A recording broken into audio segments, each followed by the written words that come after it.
নমস্কার সবাইকে, কেমন আছেন সবাই? আশা করি সবাই ভালো আছেন। পাপিয়া আঁখি নতুন ব্লগ ভিডিওতে স্বাগত তোমাদের।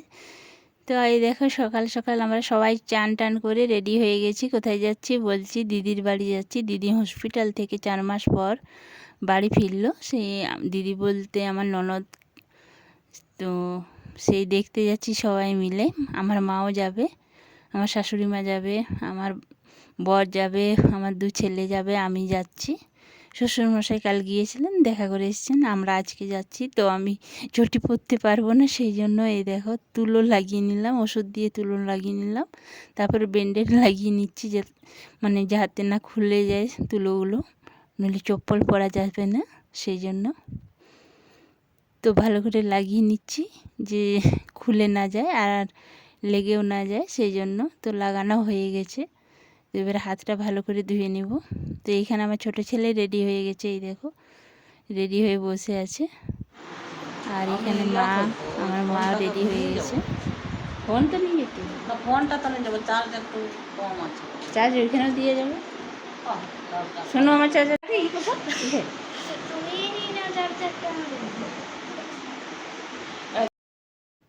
এখানে বড় ছেলেও রেডি হয়ে গেছে, চান করলো এই যে। তো এখন মোটামুটি 9:30 মতন বাজছে। তো বেরিয়ে পড়লাম আমরা সবাই। এই দেখো শাশুড়ি মাও আমার সকালে থেকে রেডি হয়ে বসে আছে। পুজো হয়ে গেছে বাড়ির, তো নিচে দাঁড়িয়ে আছে, গাড়িতে চাপবে এবার সবাই।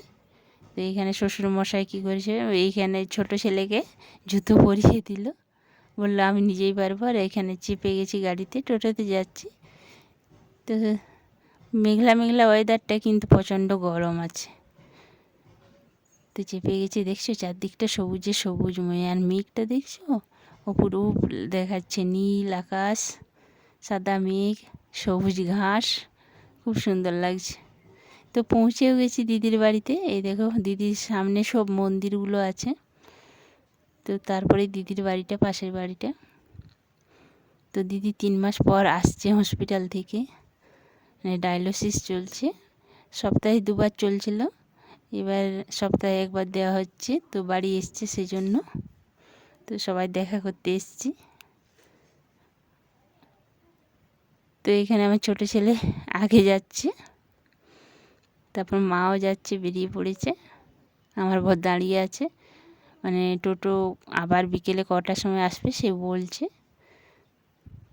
তো মাও চলে গেছে। এখানে মন্দিরগুলো দেখছো, সামনেই মন্দির, সব মন্দির আছে, শিব মন্দির, দুর্গা মন্দির, কালী মন্দির, হরি মন্দির, সব মন্দিরগুলোর পাশে এই বাড়িটা দিদির।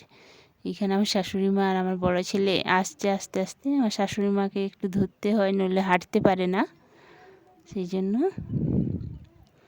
তো দিদিরা আগে থাকতো না, আগের ব্লগ ভিডিওতে আমি বলেছি। সেই জন্য বাড়িটা এখনও রিপেয়ারই চলছে। এখানে চপ মুড়ি নিয়ে বসে গেছি সবাই। তো এখানে চপগুলো এত সুন্দর না, বড় বড় পাতলা পাতলা চপগুলো।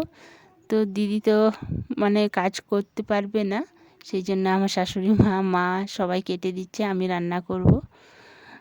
তো কী রান্না করছি সেটাই দেখাচ্ছি তোমাদেরকে। আমি চালটা আগে ধুয়ে নিচ্ছি। ডিমের তরকারি করব, শাকের ভাজা হবে, তারপর হবে কুমড়োর তরকারি।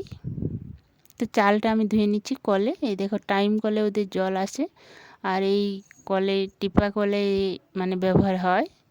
তো দেখছো দিদিদের চারদিকটা খুব ফাঁকা জায়গা, ওটা ওদেরই জায়গা, মানে ওদের সামনে পিছনে কোনো দিন আর কারো ঘর হবে না, মানে ফাঁকাই থাকবে, ঠান্ডা ঠান্ডা হাওয়া পাবে সারা জীবন। তো এই দেখো আমি চালটা ধুয়ে নিচ্ছি কলতলায় ভালো করে। দেখছো চারদিকটা ফাঁকা, এটা দিদিদেরই জায়গাটা। পিছনে সামনে অনেকটা করে জায়গা আছে। এই দেখো দিদি এখনো চান করেনি দিদি। তো আমার শাশুড়ি মা আর আমার মা যাচ্ছে একটু অন্য বাড়িতে সবার সাথে দেখা করার জন্য।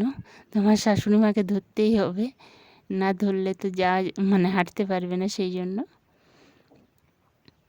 তো দিদি দেখছে আর হাসছে, আমি ভিডিও করছি তো সেই জন্য।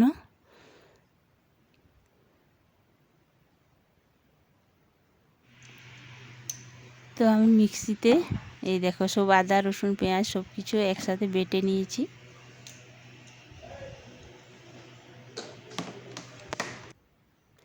তো দিদি শাড়ি বের করে দিল, বলল পরে না। ওটা গরম লাগবে, সেই জন্য শাড়িটা চেঞ্জ করে রান্নার কাজে আবার লেগে গেছি। শাকটাও হয়ে এসছে প্রায়, তো এখনও অন্যগুলো হয়নি, মানে ডিম সেদ্ধ হয়ে গেছে, আর কুমড়োর তরকারিটা হবে। শাকটা করছি। আর এখানে মোটর সাইকেলটা কদিন মানে স্টার্ট করা হয়নি, সেই জন্য জামাইবাবু বললো যে তুই একবার স্টার্ট করে দেখ আমার বড় ছেলেকে। সেই দুজনে দেখছে মোটর সাইকেলটা মানে স্টার্ট করছে। এই দেখো দিদি চান হয়ে গেছে, জল খাবে। তো এখন দিদি অনেকটাই ভালো আছে, আর তোমরা সবাই আশীর্বাদ করো ও দিদি যেন তাড়াতাড়ি ভালো হয়ে যায়, সুস্থ হয়ে যায়। আর এই দেখো আমার ছোটো ছেলে জলের বোতলটা নিয়ে ঘাঁটছে, এই দেখো। তো খাওয়া দাওয়া তো হয়ে গেছে, তারপর চাও খাওয়া হয়ে গেল। এবার সন্ধে 6টা বাজছে, তো এবার বের হব, মানে এবার বাড়ি চলে আসব। তো রেডি হচ্ছি সবাই মিলে একসাথে, অনেকে এসছে দেখা করার জন্য, মানে গ্রামে। এই দেখো